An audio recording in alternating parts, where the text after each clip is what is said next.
ನಮಸ್ಕಾರ ಸ್ನೇಹಿತರೆ, ಮಾರ್ಕೆಟ್ಗೆ ಹೋದರೆ 1000 ರೂಪಾಯಿ ಹಿಡ್ಕೊಂಡು ಹೋದ್ರೂ ತರಕಾರಿ ಚೀಲ ತುಂಬಲ್ಲ ಇವಾಗ. ಆದರೆ ಸರ್ಕಾರ ರಿಲೀಸ್ ಮಾಡೋ ಡೇಟಾ ನೋಡಿದ್ರೆ ದೇಶದಲ್ಲಿ ಬೆಲೆ ಏರಿಕೆ ಕಂಟ್ರೋಲ್ನಲ್ಲಿದೆ, ಹಣದುಬ್ಬರ ಕಮ್ಮಿ ಆಗಿದೆ ಅಂತ ಹೇಳ್ತಾರೆ. ನಮ್ಮ ಜೇಬಿನಿಂದ ಖರ್ಚಾಗೋ ದುಡ್ಡಿಗೂ ಸರ್ಕಾರ ಕೊಡೋ ಲೆಕ್ಕಕ್ಕೂ ಯಾಕಿಷ್ಟು ವ್ಯತ್ಯಾಸ ಇರುತ್ತೆ? ಈ ಗೊಂದಲ ನಿಮಗೂ ಆಗಿರಬಹುದಲ್ವಾ? ಅದಕ್ಕೆ ಅಸಲಿ ಕಾರಣ, ಸರ್ಕಾರ ನಮ್ಮ ಇಂದಿನ ಖರ್ಚನ್ನ ಬರೋಬ್ಬರಿ 12 ವರ್ಷಗಳ ಹಳೆಯ ಫಾರ್ಮುಲಾ ಇಟ್ಕೊಂಡು ಇಲ್ಲಿವರೆಗೂ ಲೆಕ್ಕ ಹಾಕ್ತಾ ಇದ್ರು. ಆದರೆ ಈಗ ಆ ಹಳೆ ಲೆಕ್ಕಾಚಾರ ಗುಜರಿ ಸೇರಿದೆ.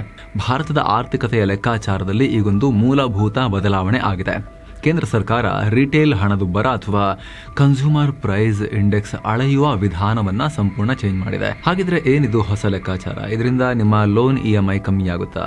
ಬೆಲೆ ಏರಿಕೆ ಲೆಕ್ಕಾಚಾರದಲ್ಲಿ ಆಗಿರುವಂತ ಈ ಐತಿಹಾಸಿಕ ಬದಲಾವಣೆ ಏನು? ಎಲ್ಲವನ್ನ ಕ್ವಿಕ್ ಆಗಿ ನೋಡ್ತಾ ಹೋಗೋಣ. ನೀವು ನೋಡ್ತಾ ಇದ್ದೀರಾ ಮಸ್ತ್ ಮಗ ಚಾನಲ್. ನಾನು ಅಮರ್ ಪ್ರಸಾದ್. ಗುಜರಿ ಸೇರಿದ 2012ರ ಫಾರ್ಮುಲಾ. ಸ್ನೇಹಿತರೆ, ದೇಶದಲ್ಲಿ ಯಾವ ವಸ್ತುಗಳ ಬೆಲೆ ಎಷ್ಟು ಏರಿಕೆಯಾಗಿದೆ ಅನ್ನೋದನ್ನ ಅಳಿಯೋಕೆ ಬಳಸುವ ಪ್ರಮುಖ ಅಸ್ತ್ರವೇ ಈ CPI, ಅಂದ್ರೆ ಕನ್ಸ್ಯೂಮರ್ ಪ್ರೈಸ್ ಇಂಡೆಕ್ಸ್. ಇದನ್ನ ಲೆಕ್ಕ ಹಾಕೋಕೆ ಒಂದು ಬೇಸ್ ಇಯರ್ ಅಥವಾ ಮೂಲ ವರ್ಷ ಅಂತ ಇರುತ್ತೆ. ಇದುವರೆಗೂ ನಮ್ಮ ದೇಶದಲ್ಲಿ 2012ನೇ ಇಸವಿಯನ್ನ ಬೇಸ್ ಇಯರ್ ಆಗಿ ಇಟ್ಕೊಂಡು ಲೆಕ್ಕ ಹಾಕಲಾಗ್ತಾ ಇತ್ತು. ಆದರೆ 2012ರಲ್ಲಿ ಒಂದು ವಸ್ತುವಿನ ಬೆಲೆ ಎಷ್ಟಿತ್ತು, ಈಗ ಎಷ್ಟಿದೆ ಅಂತ ಕಂಪೇರ್ ಮಾಡಿ ಇನ್ಫ್ಲೇಷನ್ ಲೆಕ್ಕ ಹಾಕ್ತಾ ಇದ್ರು. ಆದರೆ ಯೋಚನೆ ಮಾಡಿ, 2012ರ ಭಾರತಕ್ಕೂ ಇಂದಿನ ಭಾರತಕ್ಕೂ ಎಷ್ಟು ವ್ಯತ್ಯಾಸ ಇದೆ. ಆಗ ನಮ್ಮ ಕೈಯಲ್ಲಿ ಸ್ಮಾರ್ಟ್ ಫೋನ್ಗಳು ಇನ್ನೂ ಕೂಡ ಕರೆಕ್ಟಾಗಿ ಬಂದಿರಲಿಲ್ಲ, UPI ಇರಲಿಲ್ಲ, ಜನರ ಲೈಫ್ ಸ್ಟೈಲ್ ಕಂಪ್ಲೀಟ್ ಬೇರೆ ರೀತಿಯಾಗಿತ್ತು. ಹೀಗಿರುವಾಗ ಇವತ್ತಿನ ಖರ್ಚುಗಳನ್ನು 2012ರೊಂದಿಗೆ ಕಂಪೇರ್ ಮಾಡೋದು ಎಷ್ಟು ಸರಿ? ಇದು ತಪ್ಪು ಲೆಕ್ಕಾಚಾರ ಕೊಡುತ್ತೆ ಅನ್ನೋದು ತಜ್ಞರ ವಾದ ಆಗಿತ್ತು. ಅದಕ್ಕೀಗ ಫೆಬ್ರವರಿ 12, 2026ರಲ್ಲಿ ಕೇಂದ್ರ ಸರ್ಕಾರದ ಸಾಂಖ್ಯಿಕ ಸಚಿವಾಲಯ ಅಂದರೆ MOSPI ಒಂದು ಬಹುದೊಡ್ಡ ಘೋಷಣೆ ಮಾಡಿದೆ. ಹಳೆಯ 2012ರ ಬೇಸ್ ಇಯರ್ ಅನ್ನ ಕಿತ್ತು ಬಿಸಾಕಿ 2024ನ್ನ ಹೊಸ ಬೇಸ್ ಇಯರ್ ಆಗಿ ಅಧಿಕೃತವಾಗಿ ಜಾರಿಗೆ ತಂದಿದೆ. ಇದಕ್ಕೆ ಸರ್ಕಾರ ತೆಗೆದುಕೊಂಡಿರೋ ಆಧಾರ ಯಾವುದು ಗೊತ್ತಾ? House hold consumption expenditure survey 2023-24 HCES. ಅಂದರೆ ಭಾರತದ ಮನೆಗಳಲ್ಲಿ ಜನ ಯಾವುದಕ್ಕೆ ಎಷ್ಟು ಖರ್ಚು ಮಾಡ್ತಿದ್ದಾರೆ ದುಡ್ಡನ್ನ ಅಂತ ಸರ್ಕಾರ ಬೃಹತ್ ಸರ್ವೆ ಮಾಡಿತ್ತು. 2022ರಿಂದ 2024ರ ನಡುವೆ ದೇಶದ ಬರೋಬ್ಬರಿ 2,61,000ಕ್ಕೂ ಅಧಿಕ ಮನೆಗಳಿಗೆ ಬೇರೆ ಬೇರೆ ಕಡೆ ಬೇರೆ ಬೇರೆ ರೀತಿಯ ಡೆಮೋಗ್ರಫಿ, ಬೇರೆ ಬೇರೆ ರೀತಿಯ ಆರ್ಥಿಕ ಸ್ಥಿತಿಗತಿಗಳ ಮನೆಗಳು ಎಲ್ಲ ಭೇಟಿ ನೀಡಿ ಡೈವರ್ಸಿಫೈಡ್ ಡೇಟಾವನ್ನು ಕಲೆಕ್ಟ್ ಮಾಡಲಾಗಿತ್ತು. ಇದರಲ್ಲಿ 1,54,000 ಗ್ರಾಮೀಣ ಮನೆಗಳಿದ್ವು, 1,07,000 ನಗರದ ಮನೆಗಳಿದ್ವು. ಈ ಸರ್ವೆನಲ್ಲಿ ಒಂದು ಸ್ಪಷ್ಟವಾಗಿರೋ ವಿಚಾರ ಹೊರಬಂತು. ಅದೇನು ಅಂದರೆ, ಭಾರತೀಯರ ಖರ್ಚು ಮಾಡೋ ವಿಧಾನ ಕಂಪ್ಲೀಟ್ ಚೇಂಜ್ ಆಗಿದೆ ಅಂತ. ಜನರಿಗೆ ಬರೀ ಊಟಕ್ಕೆ ಮಾತ್ರ ಖರ್ಚು ಮಾಡ್ತಾ ಇಲ್ಲ, ಸರ್ವಿಸಸ್, ಡಿಜಿಟಲ್ ಪ್ರಾಡಕ್ಟ್ಸ್, ಮಾಡರ್ನ್ ವಸ್ತುಗಳ ಮೇಲೂ ಕೂಡ ಹಣವನ್ನು ಖರ್ಚು ಮಾಡ್ತಿದ್ದಾರೆ. ಇದನ್ನೇ ಆಧಾರವಾಗಿಟ್ಟುಕೊಂಡು ಈಗ ಹೊಸ CPI ಲೆಕ್ಕಾಚಾರ ಶುರುವಾಗಿದೆ. Cash it out, Netflix in.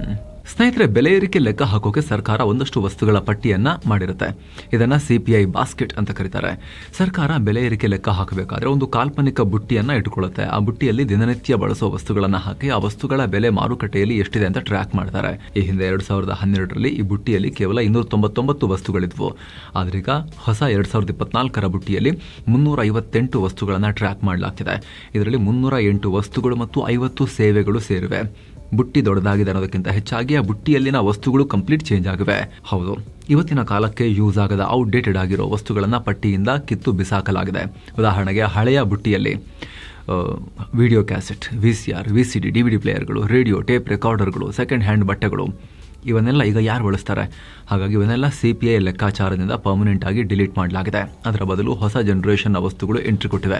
Netflix, Amazon ಪ್ರೈಮ್ನಂಥ OTT subscriptions, online ticket booking, gym, makeup, babysitter ಅಥವಾ ಮನೆಗೆಲಸದವರ ಸಂಬಳ, ಪೆನ್ ಡ್ರೈವ್ಗಳು, ಆಪಲ್ ಏರ್ಪಾಡ್ಸ್ ತರಹದ ಗ್ಯಾಜೆಟ್ಸ್, ಇವೆಲ್ಲವನ್ನ ಈಗ ಬೆಲೆ ಏರಿಕೆ ಲೆಕ್ಕಾಚಾರಕ್ಕೆ ಸೇರಿಸಿಕೊಳ್ಳಲಾಗಿದೆ.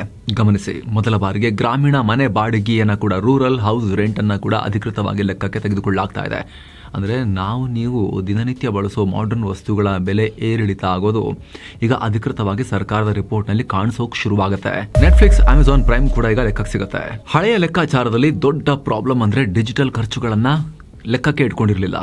ಆವಾಗ ಇರಲಿಲ್ಲ ಅಷ್ಟೊಂದು ಖರ್ಚುಗಳು ಡಿಜಿಟಲ್. ಹಾಗಾಗಿ ಆದರೆ ಈಗ ICOP 2018 ಅನ್ನೋ ಅಂತಾರಾಷ್ಟ್ರೀಯ ಗುಣಮಟ್ಟ ಆಧಾರದ ಮೇಲೆ ಲೆಕ್ಕಾಚಾರ ಬದಲಾಗಿದೆ. ನಾವು ತಿಂಗಳಾದರೆ Amazon Prime, Netflix, Jio cinema, Jio Hotstar, Sony Liv, YouTube Premium, ಮಸ್ತ್ ಮಗ ಪ್ರೀಮಿಯಂ ಮೆಂಬರ್ಶಿಪ್ ಈ ರೀತಿಯೆಲ್ಲ ಕಟ್ತಾ ಇರ್ತೀವಲ್ವಾ. ಇನ್ನು ಮುಂದೆ ಈ OTT ಪ್ಲಾಟ್ಫಾರ್ಮ್ಗಳ ಸಬ್ಸ್ಕ್ರಿಪ್ಷನ್ ದರಗಳನ್ನು ಕೂಡ ಹಣದುಬ್ಬರದ ಲೆಕ್ಕಾಚಾರದಲ್ಲಿ ಬಳಸಲಾಗುತ್ತೆ. ಕೇಂದ್ರ ಸರ್ಕಾರ ಮಸ್ತ್ ಮಗ ಪ್ರೀಮಿಯಂ ಮೆಂಬರ್ಶಿಪ್ನ 29 ರೂಪಾಯಿದೆಲ್ಲ ತಲೆ ಕೆಡಿಸ್ಕೊಳ್ಳೋಕೆ ಹೋಗ್ತಾ ಇಲ್ಲ ಸದ್ಯಕ್ಕೆ. ಆದರೆ 6 ಪ್ರಮುಖ OTT ಪ್ಲಾಟ್ಫಾರ್ಮ್ಗಳ ಬೆಲೆಗಳ ಮೇಲೆ ಸರ್ಕಾರ ಕಣ್ಣಿಟ್ಟಿದೆ. ಇದರ ಜೊತೆಗೆ ಪೆಟ್ರೋಲ್, ಡೀಸೆಲ್, ಕರೆಂಟ್ ಬಿಲ್, ರೈಲು, ವಿಮಾನ ಪ್ರಯಾಣ ದರ, ಟೆಲಿಕಾಂ ರೀಚಾರ್ಜ್ ಪ್ಲಾನ್ಗಳ ನಿಖರ ಡೇಟಾವನ್ನ ನೇರವಾಗಿ ಆಯಾ ಇಲಾಖೆಗಳಿಂದಲೇ ಕಲೆ ಹಾಕಲಾಗುತ್ತೆ. ಟೊಮ್ಯಾಟೊ ಬೆಲೆ ಏರಿದ್ರೆ ಇನ್ನು ಮುಂದೆ ಟೆನ್ಷನ್ ಇಲ್ಲ. ಈಗ ಈ ಇಡೀ ಲೆಕ್ಕಾಚಾರದ ಅತಿ ದೊಡ್ಡ ಹಾಗೂ ಅತ್ಯಂತ ಪ್ರಮುಖವಾಗಿರುವ ಬದಲಾವಣೆ ಬಗ್ಗೆ ಮಾತನಾಡೋಣ ಸ್ನೇಹಿತರೆ. ಅದೇ ವೇಟೇಜ್ ಬದಲಾವಣೆ.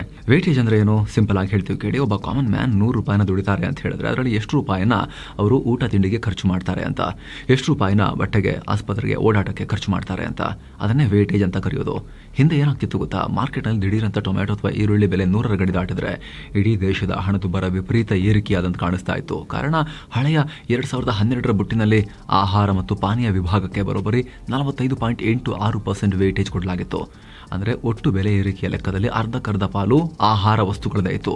ಆದರೆ ಈಗ ಹೊಸ 2024ರ ಲೆಕ್ಕದಲ್ಲಿ ಆಹಾರದ ವೇಟೇಜ್ 36.75%ಗೆ ಇಳಿಸಲಾಗಿದೆ. ಯಾಕೆ ಈ ಇಳಿಕೆ? ಜನ ಊಟ ಮಾಡೋದನ್ನೇ ಕಮ್ಮಿ ಮಾಡಿದಾರ ಅಂತ ನೀವು ಕೇಳ್ಬೋದು. ಹಂಗಲ್ಲ. ಇದರ ಹಿಂದಿರೋದು ಒಂದು ಅದ್ಭುತವಾಗಿರೋ ಎಕನಾಮಿಕ್ಸ್. ಅರ್ಥಶಾಸ್ತ್ರದಲ್ಲಿ ಇದನ್ನ ಎಂಗೆಲ್ಸ್ ಲಾ ಅಂತ ಕರೀತಾರೆ. ಅಂದರೆ ಒಂದು ಕುಟುಂಬದ ಆದಾಯ ಹೆಚ್ಚಾದಂತೆ ಅವರು ಊಟಕ್ಕಾಗಿ ಮಾಡೋ ಖರ್ಚಿನ ಪ್ರಮಾಣ ಪರ್ಸೆಂಟೇಜ್ನಲ್ಲಿ ಕಮ್ಮಿ ಆಗುತ್ತೆ. ಉದಾಹರಣೆಗೆ ನಿಮ್ಮ ಸಂಬಳ 10,000 ಇದ್ದಾಗ 5,000 ರೂಪಾಯಿ ಊಟಕ್ಕೆ ಹೋದರೆ ಅದು ನಿಮ್ಮ 50% ಆದಾಯ ಊಟಕ್ಕೆ ಹೋದಂಗಾಗುತ್ತೆ. ನಿಮ್ಮ ಸಂಬಳ 50,000ಕ್ಕೆ ಇರಿದಾಗ ನೀವು 10,000 ಖರ್ಚು ಮಾಡಿದ್ರೂ ಕೂಡ ಅದು ನಿಮ್ಮ ಒಟ್ಟು ಆದಾಯದ 20% ಮಾತ್ರ ಆಗಿರುತ್ತೆ. ಜನರ ಆದಾಯ ಹೆಚ್ಚಾದಂತೆ ಅವರು ತಮ್ಮ ಸಂಪಾದನೆಯಲ್ಲಿ ಬರೀ ಊಟಕ್ಕೆ ಮಾತ್ರ ಖರ್ಚು ಮಾಡಲ್ಲ, ಅವರ ಲೈಫ್ ಸ್ಟೈಲ್ ಚೇಂಜ್ ಆಗುತ್ತೆ. ಮನೆ, ಪ್ರಯಾಣ, ಎಜುಕೇಷನ್, ಆಸ್ಪತ್ರೆ ಖರ್ಚುಗಳು ಹೆಚ್ಚಾಗ್ತವೆ. ಇದನ್ನೇ HCES ಸರ್ವೆ ಕೂಡ ಸಾಬೀತುಪಡಿಸಿದೆ. ಹೀಗಾಗಿ ಆಹಾರದ ವೇಟೇಜ್ ಕಮ್ಮಿ ಮಾಡಿ ಬೇರೆ ವಲಯಗಳ ವೇಟೇಜನ್ನು ಹೆಚ್ಚಿಸಲಾಗಿದೆ. ಅಲ್ಲಿ ಹೌಸಿಂಗ್ ವೇಟೇಜ್ 16.8%ನಿಂದ 17.6%ಗೆ ಏರಿಕೆಯಾಗಿದೆ. ಟ್ರಾನ್ಸ್ಪೋರ್ಟೇಷನ್, ಸಾರಿಗೆ 6.3%ನಿಂದ 8.7%ಗೆ ಜಿಗಿದಿದೆ.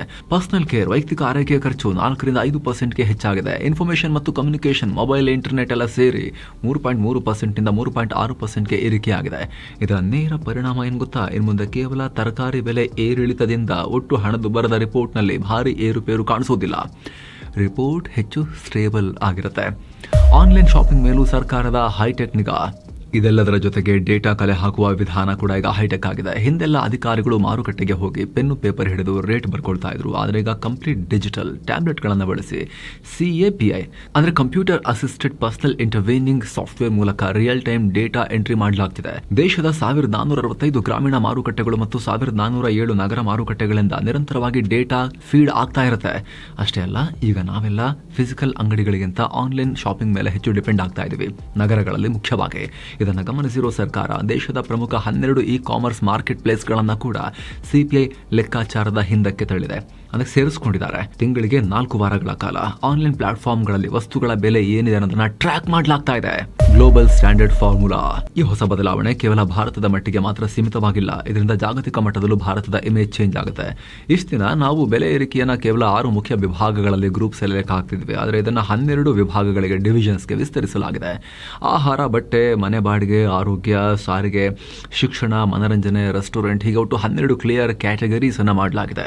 ಇದನ್ನ ವಿಶ್ವಸಂಸ್ಥೆ COP 2018 ಅಂತ ಕರೆಯೋದು. Classification of individual consumption according to purpose ಅಂತ ಆ ಸ್ಟ್ಯಾಂಡರ್ಡ್ ಅದು. ಅಂದರೆ ಅಮೆರಿಕ, ಬ್ರಿಟನ್ ತರಹದ ಮುಂದುವರಿದ ರಾಷ್ಟ್ರಗಳು ಯಾವ ಫಾರ್ಮುಲಾ ಯೂಸ್ ಮಾಡ್ತಾರೋ ಈಗ ಭಾರತ ಕೂಡ ಅದೇ ಗ್ಲೋಬಲ್ ಸ್ಟ್ಯಾಂಡರ್ಡ್ ಫಾರ್ಮುಲಾಗೆ ಶಿಫ್ಟ್ ಆಗಿಬಿಟ್ಟಿದೆ. ಇದರಿಂದ ಏನಾಗುತ್ತೆ ಗೊತ್ತಾ? IMF, ಇಂಟರ್ನ್ಯಾಷನಲ್ ಮಾನಿಟರಿ ಫಂಡ್ ಅಂದರೆ ಅಂತಾರಾಷ್ಟ್ರೀಯ ಹಣಕಾಸು ನಿಧಿ, ವರ್ಲ್ಡ್ ಬ್ಯಾಂಕ್ ಹಾಗೂ ವಿದೇಶಿ ಹೂಡಿಕೆದಾರರಿಗೆ ಭಾರತದ ಆರ್ಥಿಕತೆ ಮೇಲೆ ನಂಬಿಕೆ ಹೆಚ್ಚಾಗುತ್ತೆ. ಯಾಕಂದರೆ ಡೇಟಾ ಹೆಚ್ಚು ಕ್ಲಿಯರರ್ ಇರುತ್ತೆ, ಅವರಿಗೆ ಟ್ರಾನ್ಸ್ಪರೆಂಟ್ ಆಗಿರುತ್ತೆ. ಗ್ಲೋಬಲ್ ಸ್ಟ್ಯಾಂಡರ್ಡ್ಗೆ ಮ್ಯಾಚ್ ಆಗ್ತಿದೆ ಅಂದಾಗ ಭಾರತಕ್ಕೆ ಬರೋ ಫಾರಿನ್ ಇನ್ವೆಸ್ಟ್ಮೆಂಟ್ ಕೂಡ ಹೆಚ್ಚಾಗೋಕೆ ಇನ್ನೊಂದು ರೀಸನ್ ಸಿಗುತ್ತೆ. ಸಾಮಾನ್ಯ ಜನರಿಗೆ ಇದರಿಂದ ಏನು ಲಾಭ? EMI ಕಮ್ಮಿ ಆಗುತ್ತಾ? ಸ್ನೇಹಿತರೆ, 2024ರ ಹೊಸ ಬೇಸ್ ಇಯರ್ ಲೆಕ್ಕಾಚಾರದ ಪ್ರಕಾರ ಜನವರಿ 2026ರ ಮೊದಲ ರಿಪೋರ್ಟ್ ಆಲ್ರೆಡಿ ಬಿಡುಗಡೆಯಾಗಿದೆ. ಇದರ ಪ್ರಕಾರ ದೇಶದ ರಿಟೇಲ್ ಹಣದುಬ್ಬರ ಕೇವಲ 2.75%ನಷ್ಟಿದೆ. ಗ್ರಾಮೀಣ 2.73%, ನಗರ 2.77%. ಆಹಾರ ಹಣದುಬ್ಬರ ಕೂಡ 2.13%ಗೆ ಕಂಟ್ರೋಲ್ನಲ್ಲಿದೆ. ರಿಸರ್ವ್ ಬ್ಯಾಂಕ್ ಆಫ್ ಇಂಡಿಯಾ ತನ್ನ ಪಾಲಿಸಿ ರೇಟ್ ಅಥವಾ ರೆಪೋ ರೇಟ್ ನಿರ್ಧರಿಸೋಕೆ CPI ಡೇಟಾ ಯೂಸ್ ಮಾಡುತ್ತೆ. RBIನ ಟಾರ್ಗೆಟ್ ಇರೋದು ಹಣದುಬ್ಬರವನ್ನು, ಇನ್ಫ್ಲೇಷನ್ ಅನ್ನು 4% ಆಸುಪಾಸಲ್ಲಿ ಇಟ್ಕೊಳ್ಳೋದು. ಈಗ ಹೊಸ ಲೆಕ್ಕಾಚಾರದ ಪ್ರಕಾರ ಹಣದುಬ್ಬರ 4%ಗಿಂತ ಬಹಳ ಕೆಳಗಿದೆ. ಹಾಗಂದ ತಕ್ಷಣ ಇಮಿಡಿಯೇಟ್ಲಿ ತುಂಬಾ ಇಂಟ್ರೆಸ್ಟ್ ರೇಟ್ ಇವಾಗಲೇ ಕಟ್ ಮಾಡ್ತಾರೆ ಅಂತಲ್ಲ, ಕೂಡಲೇ EMI ಕಮ್ಮಿ ಆಗಿಬಿಡುತ್ತೆ ಅಂತಲ್ಲ. ಆರ್ಥಿಕ ತಜ್ಞರು ಹೇಳೋ ಪ್ರಕಾರ ಬೇಸ್ ಇಯರ್ ಬದಲಾವಣೆ ಅನ್ನೋದು ಕೇವಲ ಲೆಕ್ಕಾಚಾರದ ಸುಧಾರಣೆಯಷ್ಟೇ, ಪಾಲಿಸಿ ಬದಲಾವಣೆ ಅಲ್ಲ ಇದು. ಆದರೆ ಹೊಸ ಡೇಟಾ RBIಗೆ ಆರ್ಥಿಕತೆಯ ರಿಯಲ್ ಚಿತ್ರಣವನ್ನು ಇನ್ನಷ್ಟು ಕ್ಲಿಯರ್ ಆಗಿ ಕೊಡುತ್ತೆ. ಹಿಂದೆ ತರಕಾರಿ ಬೆಲೆ ಏರಿದ್ದಕ್ಕೆ ಭಯಪಟ್ಟು ಬಡ್ಡಿ ದರವನ್ನು ಏರಿಸ್ತಾ ಇದ್ದ RBI ಮುಂದೆ ಹಾಗೆ ಗಾಬರಿ ಬೀಳೋ ಅಗತ್ಯ ಇಲ್ಲ. ಮುಂದಿನ ದಿನಗಳಲ್ಲಿ ಕೋರ್ ಇನ್ಫ್ಲೇಷನ್, ಮಾರುಕಟ್ಟೆಯ ಡಿಮಾಂಡ್ ಮತ್ತು ಆರ್ಥಿಕತೆಯ ಗ್ರೋತ್ ನೋಡಿಕೊಂಡು RBI ಬಡ್ಡಿ ದರವನ್ನು ಏರಿಕೆ ಮಾಡೋ ಇಳಿತ ಮಾಡೋ ನಿರ್ಧಾರವನ್ನು ಮಾಡೋಕೆ ಈಸಿ ಆಗುತ್ತೆ. ಸೊ ಈಗ ಜಸ್ಟ್ 2.25% ಇರೋದ್ರಿಂದ ಇನ್ಫ್ಲೇಷನ್ ಮುಂದಿನ ದಿನಗಳಲ್ಲಿ ಇನ್ನೂ 1-2 ರೇಟ್ ಕಟ್ ಮಾಡೋ ಚಾನ್ಸಸ್ RBI ಇದು ಜಾಸ್ತಿ ಆಗುತ್ತೆ. ಮಾಡುತ್ತೆ ಅಂತ ನಾವು ಹೇಳ್ತಿಲ್ಲ, RBI ಡಿಸಿಷನ್ ಅದು ಮಾಡೋ ಸಾಧ್ಯತೆ ಮುಂದಿನ ದಿನಗಳಲ್ಲಿ ಅಟ್ಲೀಸ್ಟ್ ಮುಂದಿನ ಒಂದು 6 ತಿಂಗಳಿಂದ 1 ವರ್ಷದ ಒಳಗಡೆ 1-2 ಆದರೂ ಕೂಡ ರೇಟ್ ಕಟ್ ಮಾಡೋ ಪಾಸಿಬಿಲಿಟಿ ಹೈ ಕಾಣಿಸ್ತಾ ಇದೆ ಈಗ.